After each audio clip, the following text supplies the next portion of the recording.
인간은 천지 부모로부터 생명을 받아 태어나 살다가 천지 부모의 품으로 돌아갑니다. 그렇다면 삶은 무엇이고 죽음은 무엇일까요? 사람이 죽으면 연기와 같이 사라지고 마는 것일까요? 그렇지 않습니다. 죽음 후에도 신명이 되어 계속 살아갑니다. 땅은 인간의 삶의 무대이고 하늘은 신명의 삶의 무대입니다. 지상의 인간 세계와 보이지 않는 하늘의 신명 세계는 밀접한 연관관계를 맺고 있습니다. 특히 조상 신명은 내 생명의 뿌리로서 나를 낳고 길러주신 분입니다. 이제 이 사정에서는 죽음의 저 너머에 있는 신명 세계는 과연 어떤 모습일지, 또한 지상의 인간계에 어떠한 영향을 미치는지 살펴보겠습니다. 사장을 통해서 우리는 조상신을 새롭게 인식하고 자손과 조상이 함께 천지 성공으로 나아가는 길을 찾을 수 있을 것입니다. 이 장의 핵심 주제어는 혼과 너, 신명, 천지, 귀신, 윤회, 자연신, 인격신, 십천, 이신사, 조상, 설련신, 천도식, 해원. 인간의 참 모습과 죽음 이후의 삶.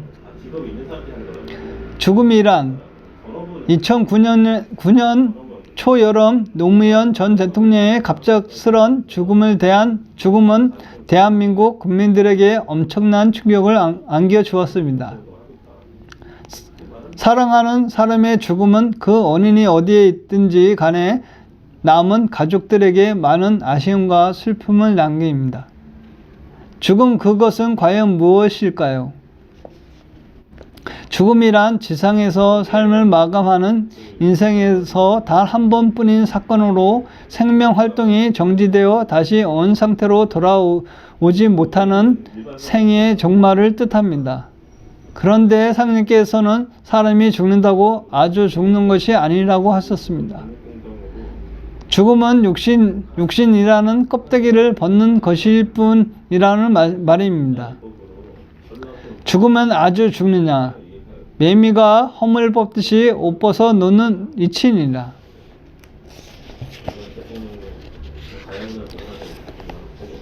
사람이 죽으면 그냥 없어지는 게 아닙니다. 사람에게는 육체라는 겉사람만이 아니라 그 안에 속사람이 있기 때문입니다. 그 속사람을 혼과 넋이라고 합니다. 사람에게 혼과 넋이 있어 혼은 하늘에 올라가 신이 되어 제사를 받다가 4대가 지나면 영도 되고 혹 손도 되며 넋은 땅으로 돌아가 4대가 지나면 기가 되느니라. 혼과 넋은 우리 몸속에 있는 영체의 음양적인 두 요소가 있습니다. 혼은 하늘 기운을 받아 생겨나고 넋은 땅의 기운을 받아 생겨난 것으로 이 둘은 다 무형입니다. 사람이 죽어 숨이 떨어질 때 따뜻한 기운이 빠져서 하늘로 올라가는데 그것이 혼입니다. 의학 박사 맥두걸은 실험 결과 사람이 숨을 거둘 때 수분과 공기의 무게를 제외하고도 살아있을 때보다 체중이 21g이나 줄어드는데 이것이 영혼의 무게다라고 주장하였습니다. 이것은 사람이 죽으면서 영적 요소가 빠져나갔음을 말해줍니다. 이 혼백의 세계에 대해 상님께서 어린 호연에게 해주신 말씀입니다. 하루는 비가 내리니 항선과 약방 사랑에서 비를 구경하다가 잠이 들거늘 상님께서 호연에게 가만히 오라는 손짓을 하심으로 호연이 다가가니 가만히 앉아 봐라, 저것 봐라, 저것 봐, 저 사람 콧구멍에서 나오는 것 좀 봐라 하고 속삭이시니라. 호연이 신안이 열려 봄에 꼭 생쥐같이 생긴 것이 콧구멍에서 토방까지 나오더니 다시 콧구멍으로 들어가고 또 나왔다가 들어가고 그러기에 계속하는지라 상님께서 말씀하시기를 저것이 사람의 혼이여 저것이 하나라야 내 본심이고 둘이면 도둑놈이다 하시니라. 참으로 신비스러운 이야기가 아닐 수 없습니다.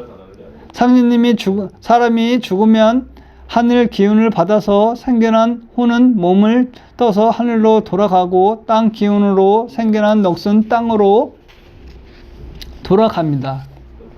혼과 넋이 차원에서 정의하자면 죽음은 천지 부모의 기운을 받아 생겨난 영적 요소인 혼과 넋이 분리되어 하늘과 땅으로 돌아가는 것입니다. 사람이 죽어 4대가 지나면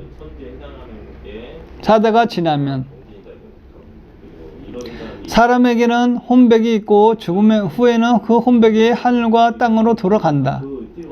이것만도 참으로 놀라운 소식입니다. 그런데 상님께서 혼백이 시간의 흐름에 따라 어떻게 변화하는지도 밝혀주셨습니다. 즉 사람은 죽은 뒤 꼭 신명이 되어 천생에 살면서 잘 닦아 4대가 지나면 영도 되고 손도 됩니다. 영은 백광처럼 아주 환하고 밝은 존재입니다.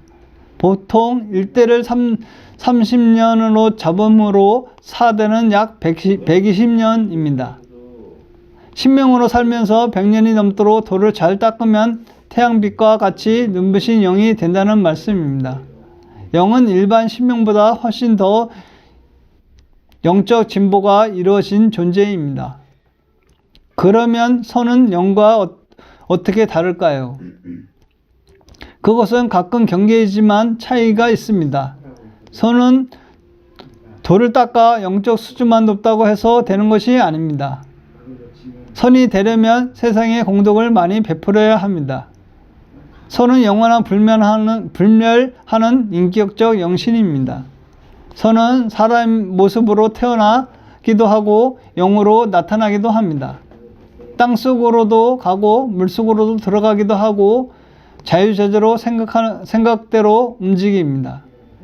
나는 이 머리카락 하나만 있어도 거기에 붙어서 나오니라 하신 상제님의 말씀이 선 세계에 대해 다하신 말씀입니다. 땅으로 돌아가 넋은 죽은 육신과 함께 땅속으로 머물다가 4대라는 시간이 흐르면서 귀로 변모합니다. 이 귀는 천생의 신과 결합하여 사후의 생명체라 불리는 귀신으로 거듭나기도 합니다. 오늘날 사람들이 서구 유리시 문화의 영향으로 말미암아 귀신을 저급한 신으로 취급하지만 귀신은 본래 그 본질이 천지에서 형상을 갖고 나온 천지의 성령입니다. 그래서 천지의 자녀인 인간 마음에 따라 감응합니다. 귀신이 때로 살아있는 사람의 화복에 지대한 영향을 미칠 수 있는 것도 그 때문입니다. 밝게 빛나는 영적 존재 신명. 사람이 죽으면 하늘로 올라가 신명이 됩니다. 이러한 신명은 개별적인 인격신입니다. 신명은 빛과 같이 밝은 존재인 까닭에 상님께서는 밝은 명자를 써서 즐겨 신명이라고 부르셨습니다. 신의 본성이 밝다 보니 밤중에 시커먼 옷을 뒤집어 쓰고 다니는 도적신도 신안으로 보면 번쩍번쩍 빛이 납니다. 신명의 오라 자체가 밝기 때문입니다. 그런데 신명이 사는 곳은 인간 세상과 완전히 동떨어진 세계가 아닙니다. 인간계와 신명계는 동전의 앞면과 뒷면처럼 음양짝으로 존재합니다. 인간계는 육신의 눈에 보이는 세계이고 신명계는 영적인 눈으로 볼 수 있는 세계입니다. 홀로그램 우주를 지은 보트의 표현을 빌면 드러난 질서에 따라 돌아가는 세상이 인간계이고 감추어진 질서에 따라 돌아가는 세상이 신의 세계입니다. 천천 세상을 살다가 성자들도 범부 중생도 다 천상 신명으로 살아 있습니다.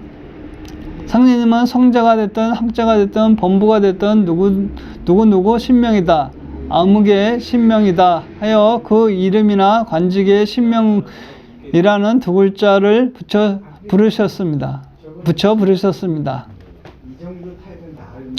영적 성수의 긴 여행 윤회. 사람이 죽으면 천상에서 신명으로 새로 태어나고 신명의 천상을 떠나 인간 세상으로 내려오며 사람으로 태어나는 것입니다. 생유 어사하고 사유 어생하니라. 삶은 죽음으로부터 말미암았고 죽음은 삶으로부터 말미암이니라.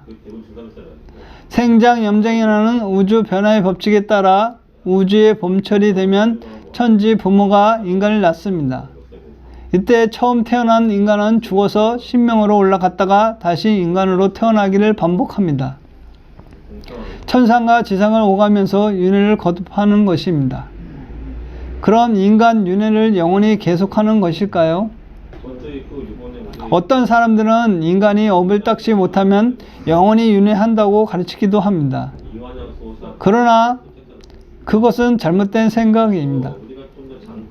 우주론에 어두워서 우주에 봄, 여름, 가을, 겨울 있다는 것도 모르고 이 우주 1년 12만 9,600년마다 바뀐다는 것을 모르기 때문에 그렇게 가르치는 것입니다.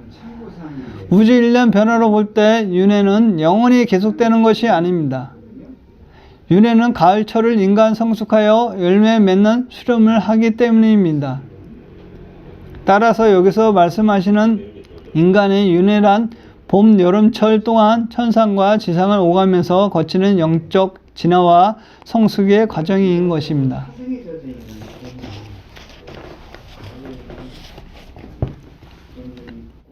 상리님이 밝혀주신 신명세계. 천지간에 가득 찬 것이 신이니 대우주의 중심에는 상리님이 계십니다. 그리고 천지 신명 있고 각 개인의 조상신도 있습니다. 이 모두가 신의 세계를 이룹니다. 증산상님의 성자들 신명을 비롯한 천지 안에 있는 모든 신의 존재를 밝혀주시고 다 인정해 주셨습니다. 따라서 증산대의 신관은 다신관입니다. 다신관이면서 또 우주 통치자 하느님을 최고 조화주 하느님으로 섬깁니다. 한마디로 유리신 문화와 다신 문화가 통합되어 있는 이론적 다신관입니다. 그럼 인간 세상만큼이나 다양하게 분화되어 있는 신명세계는 어떤 신명들이 있을까요? 신명은 크게 사람으로 살다가 죽은 사람의 형상을 한 인격신과 천지 만물에 내재하는 자연신이 있습니다. 인격신으로는 우선 인류 문명을 발전시킨 종교가 수행자, 철학자, 과학자 등 영신인 문명신, 문명신과 도통신이 있습니다. 공자, 석가애수, 마테로치 신부, 진표일사, 채순, 대신사 같은 분이 여기에 속합니다. 그리고 각 민족의 창세 하느님을 받들고 있는 각 민족 시원 문화의 창조자인 지방신이 있습니다. 동바 한민족 주재하는 지방신은 삼성조, 환인천재, 환웅천왕, 당공왕검이며 중국 한민족의 주신은 방고이고 일본 민족 주신인 천조 대신인입니다. 유대족이 모시는 창조족 만군의 야훼도 사실은 중동의 지방신입니다. 유대 민족만의 하느님이라는 말입니다. 이외에도 깊은 한을 품고 죽은 자의 신명인 원신, 실패한 혁명가의 신명인 역신, 각 지방의 조상신인 설령신 등이 있습니다. 원신 중에서 가해자로 그 후손들에게 안갚음하기 위해 사람에게부터 다니는 신을 특별히 척신이라고 합니다. 상리님은 천지의 기강을 바로잡는 신병과 신장에 구성된 천상의 군대 조직도 말씀하셨습니다. 특히 24장과 28장 그리고 개벽실제상의 하늘과 땅과 인간 역사의 모든 불의와 제약을 뿌리 뽑고 기강을 바로잡는 48장의 역할을 강조하셨습니다. 48장은 천상 옥춘문을 지키는 신장들입니다. 그런데 인격신만 아니라 자연신의 세계를 알아야 인간의 이치에서 자연을 제대로 바라볼 수 있습니다. 나아가 자연 속의 인간의 존엄성도 제대로 깨칠 수 있게 됩니다. 고구려 벽화를 보면 자연신의 모습이 등장합니다. 동서남북 방위를 주장하는 신, 봄, 여름, 가을, 겨울 사계절 주관하는 신, 해신, 달신, 바람신, 구름신 등 다양합니다. 동서양 막론하고 유민민이나 농경사회에서는 보편적으로 이러한 자연신에 대해 인식이 있습니다. 고대 그리스 문화에도 자연신들의 다양한 활약상이 나오지 않습니까? 어떤 사람은 자연신을 미개한 신, 저급한 신, 심지어 악마 같은 신으로 취급하는데 이것은 신의 세계에 대한 무지에서 비롯한 것입니다. 여기서 여름철 말대에 살며 천지 성공을 꿈꾸는 사람이라면 꼭 알아두어야 할 신이 있습니다. 상극질서로 돌아가는 선천에는 신명계에도 상극 기운이 작용하여 남을 해코지 하는 신이 존재합니다. 인간의 삶을 흔들고 어지럽혀 죽음으로 떨어뜨리는 사약한 신명인 복마가 그것입니다. 복마는 항상 엎드려서 기회만 노리고 있기 때문에 상님께서 엎드릴 복자를 서서 복마라 하셨습니다. 복마는 사악하다 하여 사신 일이 잘 안되게 해코지한다 하여 마신이라 부르기도 합니다. 복마가 우리 삶을 어떤 모습으로 괴롭히고 파괴하는지, 복마를 어떻게 극복할 수 있는지에 대해서 제7장에서 자세히 이야기하겠습니다. 천상 신명 세계의 구조. 그러면 이렇게 다양한 무수한 신명들은 천생에 어떻게 살고 있을까요? 하늘로 올라가 신명과 같게 비슷한 생활 환경이나 의식 구조를 가진 신명들끼리 모여 삽니다. 그러다 보니 영적 수준에 따라 이런 계층이 생기게 됩니다. 신명세계는 세상에서 일반적으로 알고 있는 바와 같이 천국과 지옥, 천당과 연옥 등으로 단순하게 구별되는 세계가 아닙니다. 오히려 인간 세계보다 구조가 훨씬 복잡한 곳입니다. 상님은 김서한 성도를 통해 천상 신명계의 영적 수준에 따라 구천으로 펼쳐 있음을 밝혀 주셨습니다.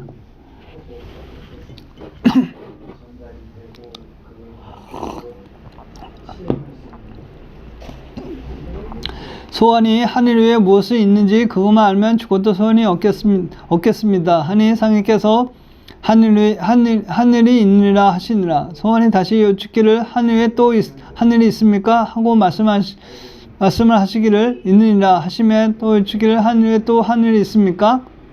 하니 말씀하시기를 또 있느니라 하시고 이와 같이 9번을 대답하신 뒤에 그만 알아두라 하시니라.